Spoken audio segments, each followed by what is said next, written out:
नमस्कार मेरे सहयोगियों, कैसे हो सभी दोस्त? बढ़िया होंगे, स्वस्थ होंगे, लगातार पढ़ रहे होंगे। चेहरे पर मुस्कान को दौड़ाइए मेरे दोस्तों।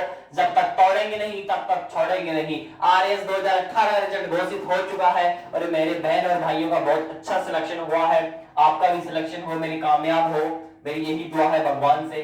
लगातार पढ़ते रहिएगा, पेपर की खोपड़ियों में छेद करते रहिएगा लगातार। और माँ तेरी पसीने की हर बूंद को मुझ से चमकाऊंगा। माँ तू सपने बड़ी देखना, पूरा करके तरह से भी दिखलाएगा। और अगर ये मंजिल पहाड़ है तो तुम भी मांझी हो, जब तक तोड़ोगे नहीं तब तक छोड़ोगे नहीं। आरएस 2018 में इस क्लास से जितने क्वेश्चन टपके थे आप कह नहीं सकते इतने क्वेश्चन आए थे इस क्लास से। लगातार पढ़ते रहेगा मेरे दोस्तों, आपको भी आरएस आईएएस बना के छोड़ूंगा। ध्यान से सुनो। स्टार्ट करते हैं साइंस में अगली क्रम को। केमिस्ट्री क्लास चल रही थी साइंस में। गुरुजी केमिस्ट्री भी आती है क्या? हाँ आती है रे मेरे लाला, आती है। क्वेश्चन आते हैं एग्जाम में खोपड़ी में छेद करने वाले और आप उसकी खोपड़ी में छेद करोगे, ठीक है।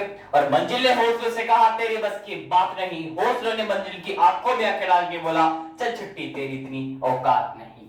ध्यान से सुनना। साइंस में केमिस्ट्री में पहली क्लास हो गई थी कल, थोड़ा बचा कुचा है उसको कंप्लीट करेंगे आज।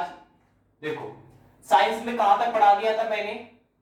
ऊर्जा का 10% प्रवाह का नियम यहां तक पढ़ा दिया था।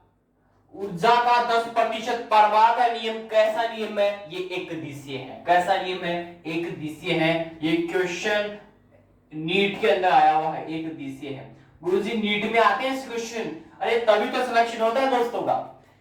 ऊर्जा का 10% प्रवाह का नियम एक दिशीय नियम है। ये किसने दिया? ये दिया किसने मुझे ये बताओ। ये दिया लिंडेमान ने दिया, यहां तक आपको पता है। लिंडेमान ने दिया। क्या दिया? 10% प्रवाह का नियम लिंडेमान ने दिया। ये दोनों क्वेश्चन इंपॉर्टेंट है, आए हुए क्वेश्चन है, इसलिए दोबारा बताया है मैंने। अब लिखो आगे स्टार लगा के अश्रु गैस।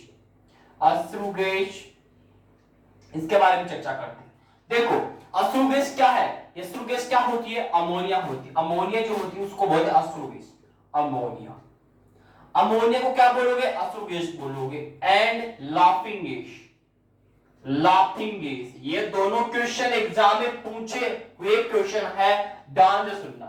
ऊर्जा का 10% प्रवाह का नियम एक दिशीय नियम है, किसने दिया?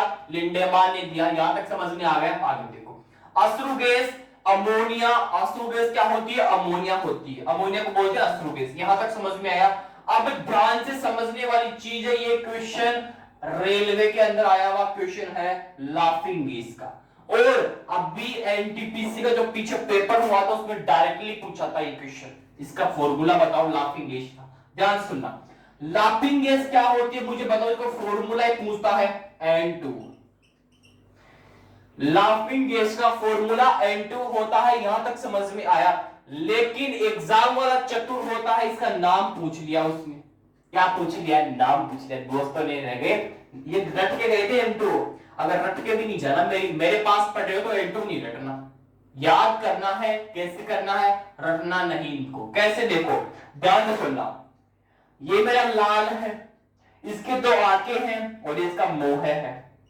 ये मेरा लाल, इसकी दो आंखें, येलो साहब, ये इसका नाक हो गया, ये इसका नाक हो गया, ये इसका मुंह है हो गया। अगर ये लाल का डायग्राम बनाया मैंने तो इस लाल के डायग्राम में N2 छुपा हुआ है। देखो कैसे छुपा हुआ है। ये क्या है? संरचना किसकी बन रही है? N की बन रही है। ये मेरे लाल की आंखें, ये देखो। ये क्या है? नाक है, तो दो बना दो, तो N2O। बना नहीं बना N2O, ये वाला N2 बन गया। आप पूरे जुगाड़ू तरीके से पढ़ो। गुरुजी नाक ऐसा नहीं होता, ऐसा होता है। ऐसा बना ले, मैं कब कह रहा हूं ऐसा बनाएगा तो भी मेरे पास तो तरीके हैं याद करवाने के। ये तो N दिखा दिखा। अब मुझे 2 कहां से लेके आओगे? ये देख, 1 और 2, 2O है तो 2O लिख दो, ये बन गया N2O। अरे भाई जुगाड़ू तरीके से पढ़ लो। और आपको केवल पढ़ना है, केवल ज्ञान नहीं लेना, सलेक्शन लेना है, कुछ भी नहीं करना। तो ऐसे याद कर लो। लाफिंग गैस का नाम पूछ लिए, नाइट्रस ऑक्साइड बोलते हैं इसको, नाइट्रस ऑक्साइड। नाइट्रस ऑक्साइड क्या होती है? लाफिंग गैस होती है, N2 होती है। हंसाने वाली गैस लाफिंग गैस होती है, हंसाने वाली गैस लाफिंग गैस, हंसने वाली गैस N2 नाइट्रस ऑक्साइड बोलते हैं। फॉर्मूला याद करवाया मैंने, ऐसे याद करवाया। अश्रु गैस क्या होती है? अमोनिया होती है। ऊर्जा का 10% प्रवाह का नियम एक दिशा नियम है, लेंडेमान ने दिया। ये यहां तक फॉर्मेट समझ में आया या नहीं आया? इंपॉर्टेंट एग्जाम की दृष्टि से पूछा हुआ क्वेश्चन है ये दोनों और ये भी। आगे चलो, आगे चलो सब।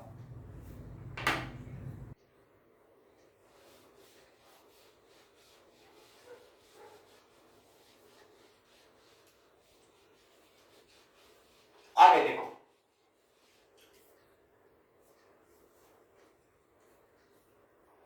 लिखो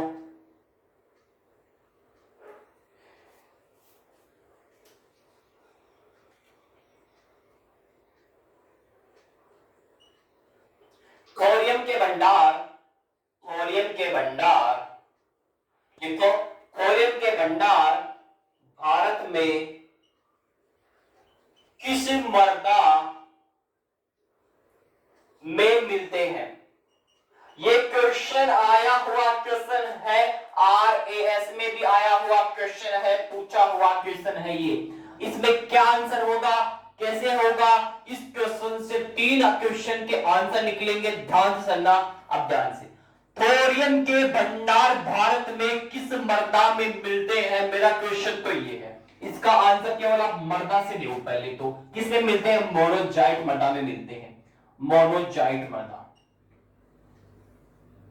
गुरुजी यहाँ तो क्वेश्चन इसका आंसर ये लोग फिनिश कर दिया हमने। ऐसा क्वेश्चन आया था आरएस में, बता दिया। अरे भाई आरएस में यही क्वेश्चन पूछा था, यही आंसर होगा। लेकिन उस समय तो बच्चे काफी कंफ्यूज चलते ना, थोरियम के भंडार भारत में किस जगह पे मिलते हैं। अगर इस थोरियम से क्वेश्चन निकालता तो बच्चे बता देते, लेकिन उसने भारत में किस मृदा में मिलती है थोरियम के भंडार, क्वेश्चन फिरा के पूछ लिया, फेर के पूछ लिया, बच्चे को दिमाग फिर गया। अगर यहां पढ़ रहा है तो एग्जाम वाले की इतनी औकात नहीं है कि वो इस गहराई से चला जाए। वो गहराई से जाएगा कहां से? समुद्र में। नीचे तो हम बैठे हैं, उसके पूरे वो घेर के तो आजा आएगा तो हमारे पास में ही ना, अंदर में तो इसके आएगा समुद्र में, हम पानी है, आजा डुबा डुबा के मारेंगे तेरे को। चलो भारत में थोरियम के भंडार किस मृदा में मिलते हैं? मोनोजाइट मृदा में मिलते हैं। लेकिन आपको यहां से ज्योग्राफी के अंदर एक क्वेश्चन पूछा था एसएससी में, ज्योग्राफी से क्वेश्चन उठ के आया कि मोनोजाइट मृदा किस राज्य में पाई जाती है? ये क्वेश्चन मोनोजाइट मृदा किस राज्य में पाई जाती है? किस राज्य में पाई जाती है? देखो यहां से क्वेश्चन बना बना के बता रहा हूं, एग्जाम में आया क्वेश्चन। पहला क्वेश्चन क्या था? थोरियम के भंडार भारत में किस मृदा में मिलते हैं? मोनोजाइट मृदा में मिलते हैं। लेकिन मेरा अगला क्वेश्चन है, ये मोनोजाइट मृदा भारत में किस राज्य में मिलती है? ये बता दो। ये मिलती केरल राज्य में। ज्योग्राफी का क्वेश्चन है, इंपॉर्टेंट क्वेश्चन है, एक क्वेश्चन था, इसे आंसर से क्वेश्चन बना के आंसर निकालना, ऐसा पढ़ना है। भारत में थोरियम के भंडार मोनोजाइट मृदा में मिलते हैं। लेकिन ये मोनोजाइट मृदा किस राज्य में पाई जाती है? ये केरल में पाई जाती है मोनोजाइट मृदा, कंफर्म है। अब एक क्वेश्चन और पकड़ दो इस थोरियम से। थोरियम क्या है? परमाणु ईंधन है, ये और याद रखो, परमाणु ईंधन है। गुरुजी तुम क्या हो, आदमी हो या कुछ डॉक्टर हो? भैया मैं डॉक्टर नहीं हूं, मैं केवल एक टीचर भी नहीं हूं, मैं केवल एक स्टूडेंट हूं जो आपका मार्गदर्शन करा सकता हूं, केवल आपको मार्ग में चला सकता हूं, आपको एक मार्ग पे चला सकता हूं। चलना आपको ही पड़ेगा, बट उस रास्ते का केवल मैं आपको रास्ता दिखा सकता हूं। इस रास्ते में ऐसा ऐसा जाना है, आपको चलना आपको ही पड़ेगा केवल, ठीक है? ध्यान से समझना। थोरियम के भंडार भारत में किस मृदा में पाए जाते हैं? मोनोजाइट मृदा में। लेकिन एग्जाम वाला चतुर होकर पूछ लेता है ज्योग्राफी से क्वेश्चन की मोनोजाइट मृदा कहां पाई जाती है? ये केरल राज्य में पाई जाती है। लेकिन फिर भी चतुर साइंस में क्वेश्चन निकालेगा, थोरियम क्या है? परमाणु ईंधन है थोरियम। ध्यान से स्टार लगा के क्वेश्चन को छाप लेना, थोरियम एक परमाणु ईंधन है, दिमाग में छप गया। आगे चलो, आगे चलो, आगे चलो। तभी तो इस क्लास को आरएसएसआई लेवल की क्लास बोलते हैं मेरे दोस्तों। यूपीएससी यूपीपीसी जो भी है, जितनी भी एग्जाम है तुमको फोड़ देना सालियों, आए फोड़ दो सामने, मेरे रसगुल्ले फोड़ दो, तुम आए उनको फोड़ के रख दो साइड में, तू भी आ जा तू भी आ जा, तुम केवल पढ़ते रहो, जितनी एग्जाम है साले को आटे में ले लो, फोड़ते जाओ, आगे चलते जाओ, आपका जो रास्ता है दिखता जाएगा, आगे से आगे चलते जाओ, बस तुम बाधाएं आने दो, उसका सामना करो डट के, उससे पीछे मत आओ, आगे चलते जाओ, आगे चलो। समस्याओं का आना जिंदगी के अंदर पार्ट ऑफ लाइफ है, लेकिन उस समस्याओं से लड़कर ये आर्ट ऑफ लाइफ है, जीवन जीने की कला। Part of life, art of life दोनों अलग है। समस्याओं का आना जिंदगी में पार्ट ऑफ लाइफ है, पार्ट ऑफ लाइफ, लेकिन उस समस्याओं से लड़कर नस्ते नाबूद करना उस समस्याओं को, ये आर्ट ऑफ लाइफ है। आर्ट मतलब जीवन जीने की कला, जीवन जीने की कला। अगर ये दोनों वर्ड आपकी जिंदगी, अगर आपको यहां कुछ बैठे हो समझ में आई हो तो आप समझ जाओगे कि समस्याएं तो आएगी जिंदगी में, समस्याओं का तो पार्ट है, एक प्रकार का समस्याओं का पार्ट ऑफ लाइफ है जिंदगी में, लेकिन उस समस्याओं को नस्ते नाबूद भी करना एक जीवन की कला है, अपने जीवन जीने की कला है। अगर ये पता है तो ठीक है, नहीं पता है छाप लेना दिमाग में यहां, ठीक है। आगे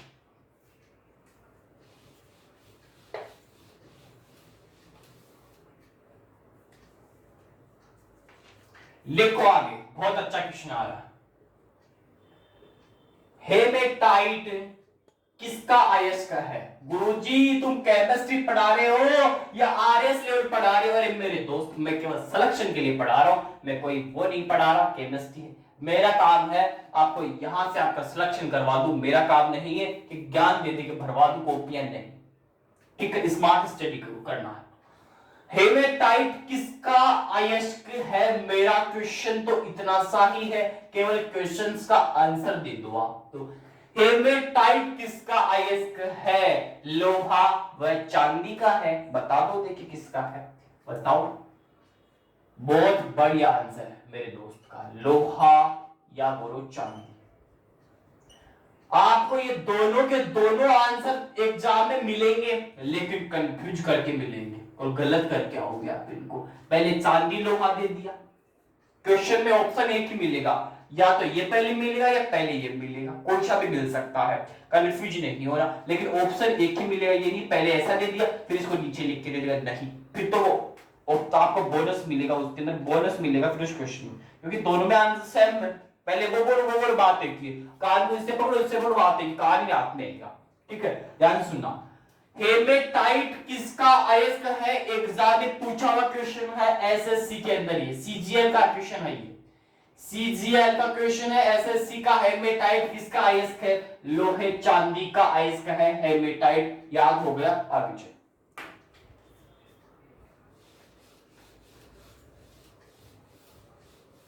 अब आप मुझे बताओ सर्वश्रेष्ठ लोहा कौन सा है? सर्वश्रेष्ठ लोहा, ये क्वेश्चन भी आया हुआ है, सर्वश्रेष्ठ लोहा कौन सा है? यहां से मैं 3 क्वेश्चन निकालूंगा, 2 क्वेश्चन निकालूंगा, ध्यान से समझना। सर्वश्रेष्ठ लोहा पूछे तो कौन सा है, मुझे तो इसका आंसर दे दो। मैग्नेटाइट, लिख लो मैग्नेटाइट। ये क्वेश्चन पूछा हुआ है और आप उसको छाप भी दिए होंगे, ठीक है। मैग्नेटाइट क्या है? सर्वश्रेष्ठ लोहे का प्रकार है, यानी सर्वश्रेष्ठ लोहा पूछेगा एग्जाम में, डायरेक्टली आरएस में छपा हुआ क्वेश्चन कि सर्वश्रेष्ठ लोहा कौन सा है, और बच्चे कंफ्यूज होंगे ज्यादातर, उसके अंदर चांदी लगा के आएंगे, वहां पे कुछ बॉक्साइड लगाएंगे, वहां पे बॉक्साइड नहीं, बॉक्साइड ऑप्शन में देगा, पहला ऑप्शन बॉक्साइड ही डालेगा, लेकिन बॉक्साइड नहीं, मैग्नेटाइट है। डांस समझ में आया?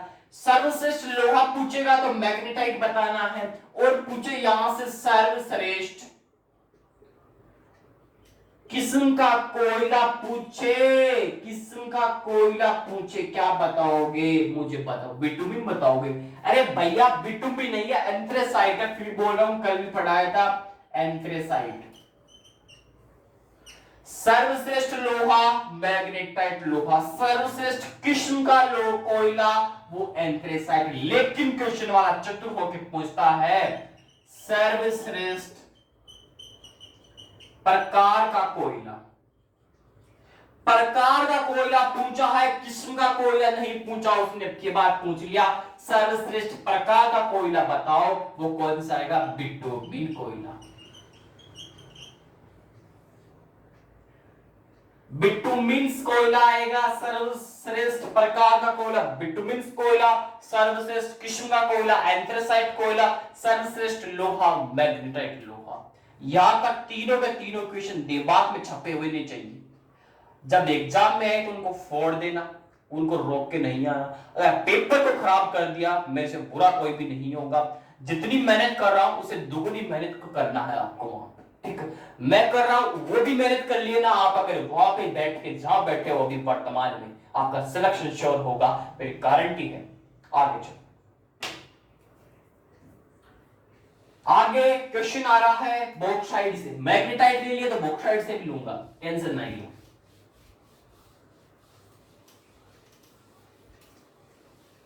लिखो, ध्यान से समझना इस क्वेश्चन को भी, आया हुआ क्वेश्चन है। बॉक्साइड किसका अयस्क है? बॉक्साइड किसका अयस्क है? क्वेश्चन बॉक्साइड को पकड़ो और अयस्क को पकड़ो और बाकी को छोड़ दो, आपका काम का नहीं है। सिलेक्शन के लिए दोनों काफी है। अयस्क मेन चीज को पकड़ेंगे, बॉक्साइड को अयस्क भी काम करेंगे। ध्यान से सुनना, बॉक्साइड किसका अयस्क पूछा है, किसका अयस्क? एल्यूमिनियम का है। ध्यान से सुनना,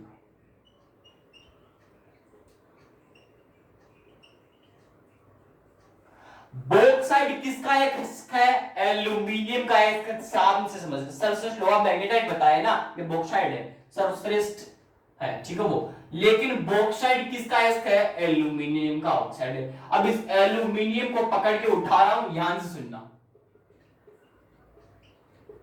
अब एल्यूमिनियम से क्या बनेगा? ध्यान सुनना, एल्यूमिनियम क्या है? मजबूत होता है लेकिन हल्का भी होता है। मजबूत प्लस हल्का कौन है? पर्सन क्या पूछेगा? ऐसा कौन सा अयस्क है जो मजबूत व हल्का होता है? एल्यूमिनियम। बॉक्साइड किसका अयस्क है? एल्यूमिनियम का। बॉक्साइड किसका अयस्क है? वह हल्का व मजबूत भी होता है, एल्यूमिनियम का अयस्क है, और एल्यूमिनियम मजबूत व हल्का होता है। इसलिए ही तो मेरे दोस्तों इस एल्यूमिनियम को एरोप्लेन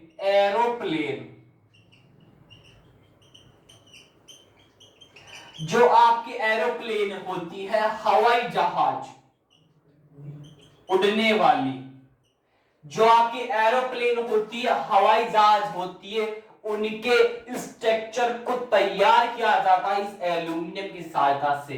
एरोप्लेन के स्ट्रक्चर को तैयार किया जाता है। गुरुजी स्ट्रक्चर का मतलब क्या होता है? ढांचा। स्ट्रक्चर क्या होता है? ढांचा। अगर मैं यहां भी स्टूडियो पढ़ा रहा हूं तो इसका पहले क्या बनेगा? इस मकान का क्या बनेगा? नक्शा बनेगा।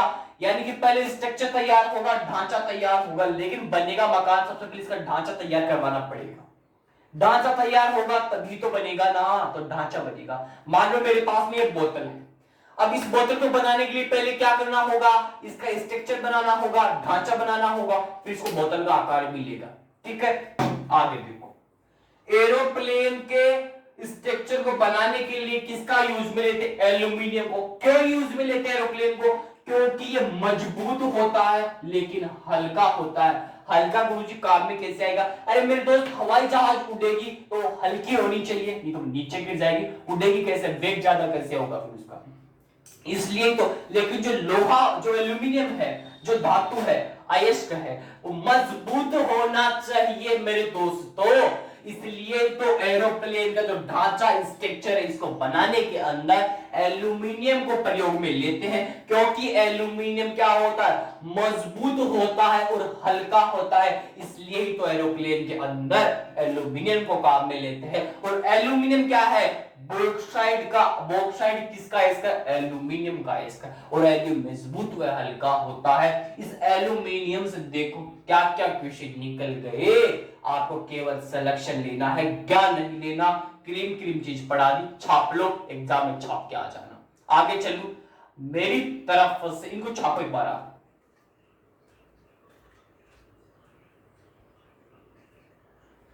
फटाफट से छापो, फटाफट से छाप लिया होगा।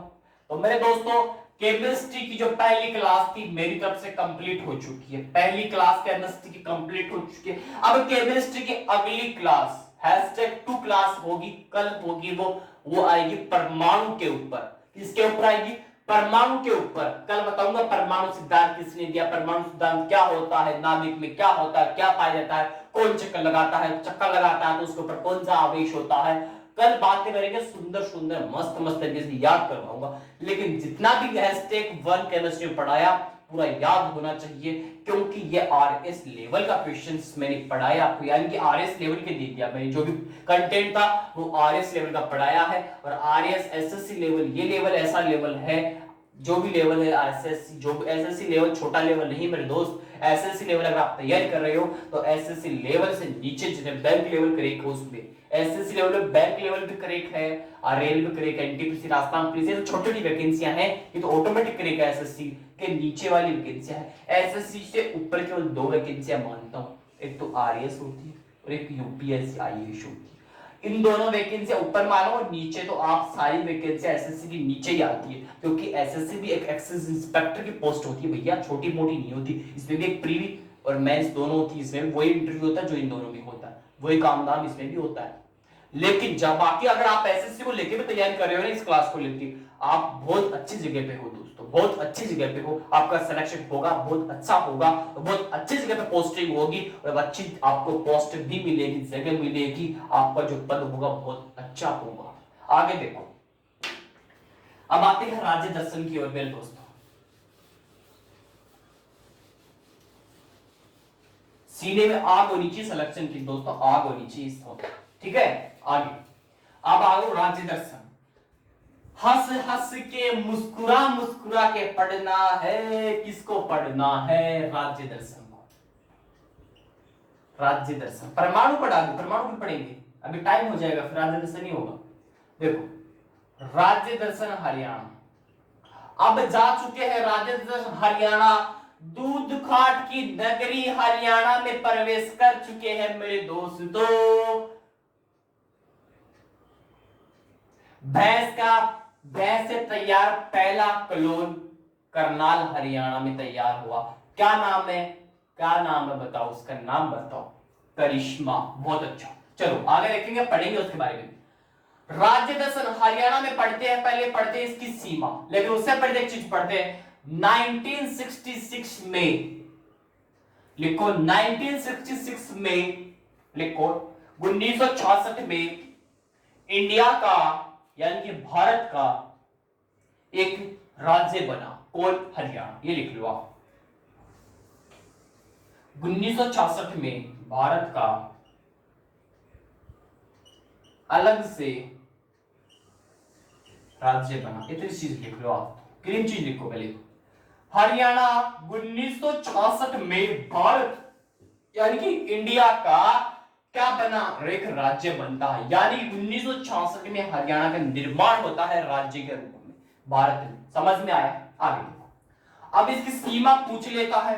अगर ये सीमा याद है तो यहां से 2 क्वेश्चन कंफर्म होंगे। एक तो किससे होंगे, कितने, देखना आपको, एक तो राज्य से होंगे और एक यूटी से कंफर्म होगा। ध्यान से सुनना, हरियाणा की सीमा 5 तो राज्य से लगती है, 5 राज्य प्लस 2 यूटी केंद्र शासित प्रदेश। 5 तो राज्य और 2 केंद्र शासित प्रदेश से सीमा लगती है किसकी? इस हरियाणा राज्य की। समझ में आया? 5 राज्य कौन से, 2 यूटी कौन से, अभी देखो। लेकिन ज्ञान सन्ना 1966 में निर्माण होता है भारत का एक अलग से राज्य का निर्माण, हरियाणा। ठीक है, 5 राज्य 2 यूटी सीमा बनाती है हरियाणा से। आगे देखो,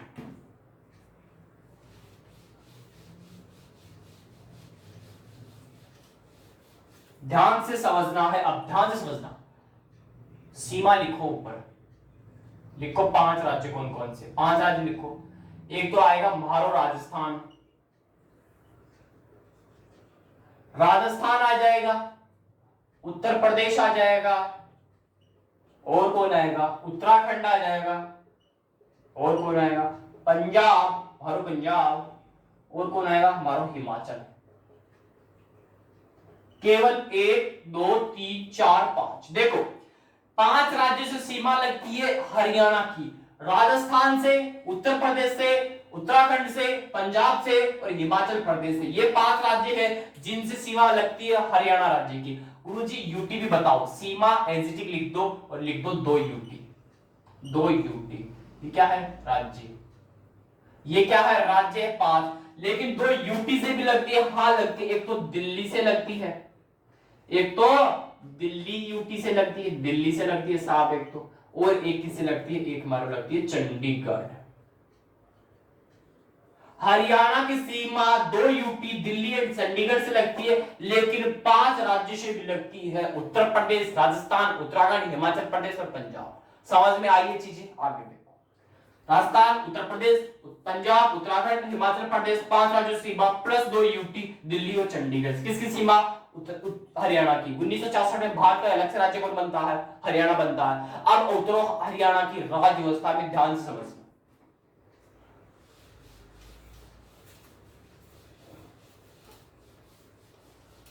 देखो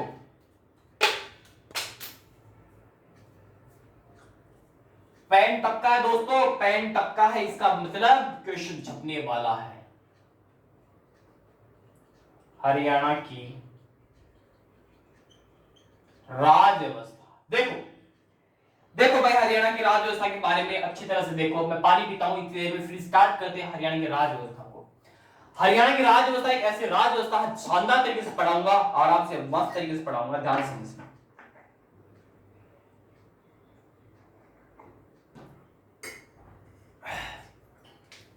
देखो हरियाणा की राज्य व्यवस्था को देखो आराम से। हरियाणा की राज्य व्यवस्था में सबसे पहले आता है राजधानी।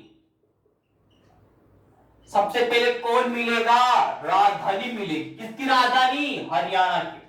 हरियाणा की राजधानी कौन है? चंडीगढ़ है। हरियाणा की राजधानी कौन मिलेगी? चंडीगढ़ मिलेगी। लेकिन इसका राज्यपाल कौन है ये आपको नहीं पता।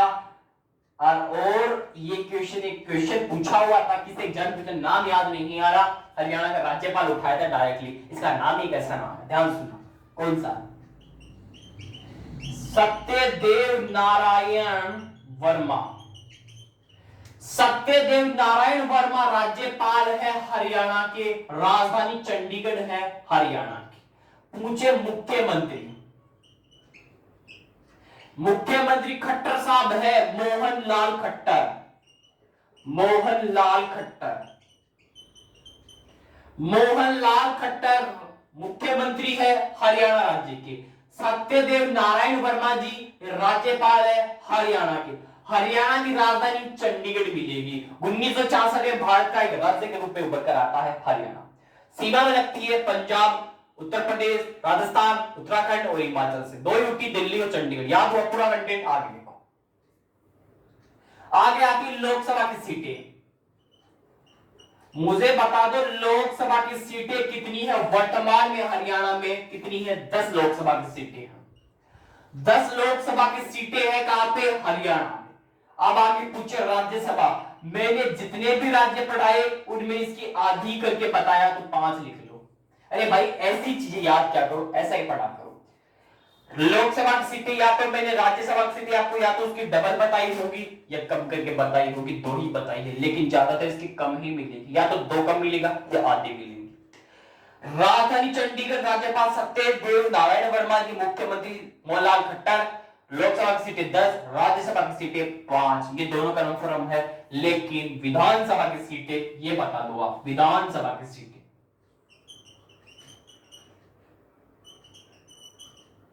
बताओ, विधानसभा की सीटें कितनी है मेरे दोस्त? 90। बहुत बढ़िया। ज्यादा है? कहां है ज्यादा? ये किस तेलंगाना में कौन पढ़ा था? तेलंगाना में 119 नहीं पढ़ा था। लोकसभा की 17, राज्यसभा की 7, दोनों को मल्टीप्लाई करके 119 नहीं बनाया था विधानसभा की। अरे विधान परिषद की 40 है तेलंगाना में, विधान परिषद की 40 है और विधानसभा की 119 है। सबसे ज्यादा विधानसभा की सीटें तेलंगाना राज्य में ही आती है, 119। याद रखो यार, पीछे का यार मत बोलो, माँ बाप का सपना है दोस्तों, माँ बाप का सपना है, पूरा करना है उसको। आपने कैसे ठान लिया फिर आईएएस बनने का, आईएएस बनने का, एसएससी में एक्साइज इंस्पेक्टर बनने का, कैसे ठान लिया आपने? माँ बाप का सपना है। याद करो इन चीजों को, भूलो मत, ठीक है? बार बार रिकॉल करो, रिकॉल करो, यही याद करवा देता हूँ, भूलने की आवश्यकता नहीं होनी चाहिए। रिवीजन लेके आता हूँ संडे को, क्यों लेके आता हूँ? आपको याद रखे। यहाँ पे दो दो तीन तीन बार घंटे बताता हूँ, क्यों बताता हूँ? आपको याद रखे, ध्यान से समझना, पढ़ा तो आराम से बच्चा, ठीक है? विधानसभा की सीटें कितनी? 90। राज्यसभा की सीटें 5, लोकसभा की सीटें 10। मुख्यमंत्री मनोहर लाल खट्टर, राज्यपाल सत्यदेव नारायण वर्मा, राजधानी चंडीगढ़। 1966 में भारत का हिस्सा यानी कि राज्य के रूप में कौन बना? चंडीगढ़ में 1966 में बनता है। और पंजाब, उत्तर प्रदेश, उत्तराखंड, हिमाचल प्रदेश, मारो राजस्थान से सीमा लगती है, इस मारो हरियाणा की। और तो यूटी कौन सी है? दिल्ली और चंडीगढ़। ध्यान से समझ लें, चंडीगढ़ की राजधानी है। आगे देखो, थोड़ी सी और देख लो।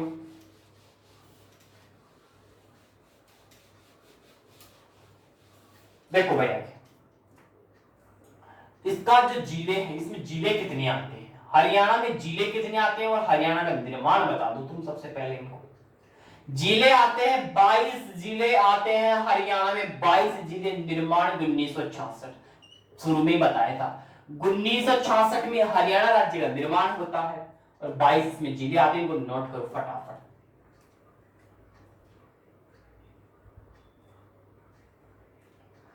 समझ में आया या नहीं आया? अरे भाई, जिले 22 आएंगे और निर्माण 1966 में होगा। वैसा टाइम हो चुका दोस्तों, ठीक है? आगे आगे बाकी चर्चा करेंगे कल। राज्य फूल, राज्य पेड़, राज्य पशु, राज्य पक्षी। हरियाणा का राज्य पक्षी कौन है? पक्षी उड़ता है तो काला तितर होगा राज्य पक्षी, लिख लेना, कल बता दूंगा ना, कहां दिक्कत आ रही है, अभी टाइम हो गया। राज्य पशु, पशु का नाम आते ही याद रख लो यार, काला हिरण आएगा, ठीक है? कल पढ़ेंगे उनके बारे में। हाँ, आरएस 2018 का रिजल्ट आ गया दोस्तों, जिनका भी सिलेक्शन हुआ उनको बहुत बहुत धन्यवाद, ठीक है? चलो दोस्तों, बाकी की चर्चा अगली क्लास में करेंगे। आज के लिए इतना ही। केमिस्ट्री हैशटैग 1 को कंप्लीट करके उसको याद करके आना। हैशटैग 2 परमाणु के बाद में कल परमाणु के बारे में चर्चा। गुरुजी आपकी स्टैटिक भी क्लास चालू करेंगे दोस्तों, 4-5 दिन के अंदर। ये जो साइंस का जो पार्ट है कंप्लीट हो जाएगा एक बार, यानी इसको साइड में रख देंगे और फिर स्टैटिक उठाएंगे। हटाएंगे नहीं, इसका रिवीजन होता रहेगा। 4-4, 5-5 क्वेश्चन साइंस इंक्लूड करता रहूंगा, यानी कि स्टैटिक भी चलता रहेगा और आपको मिलता रहेगा साइंस का रिवीजन भी मिलता रहेगा, ठीक है? बंद नहीं करूंगा इसको, ठीक है? बंद नहीं होगी साइंस, तो रिवीजन होता रहेगा बार बार बार बार बार बार, ठीक? आगे स्टैटिक हो जाएगा 1-2 दिन में स्टार्ट, ठीक है? ज्यादा टेंशन लेने की जरूरत नहीं।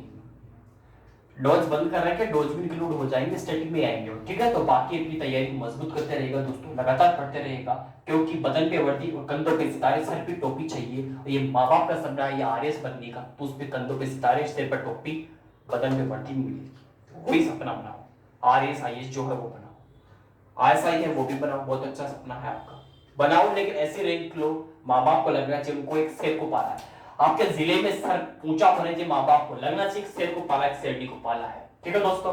लगातार पढ़ते रहेगा, अपने आप को आपको जो चाहोगे वो मिलेगा भगवान की दया से। केवल आपको मेहनत करते रहेगा, आपको सफलता जरूर मिलेगी। सफलता उनके ऊपर अपनी जान छिड़कती है जो केवल मेहनत करता है, बाकी के ऊपर अपनी जान नहीं छिड़कती सफलता, ठीक है? केवल मेहनत करता है, नौकरी इसके ऊपर ही आती है, चल के आएगी नौकरी। आप केवल मेहनत करो मेरे दोस्त, ठीक है? बाकी देखेंगे कल की क्लास, अगली क्लास होगी, ठीक है? कल देखेंगे बाकी की जितनी भी सूचनाएं हैं। अपना ध्यान रखो, अपनों का ध्यान रखो, स्वस्थ रहो। जय हिंद दोस्तों।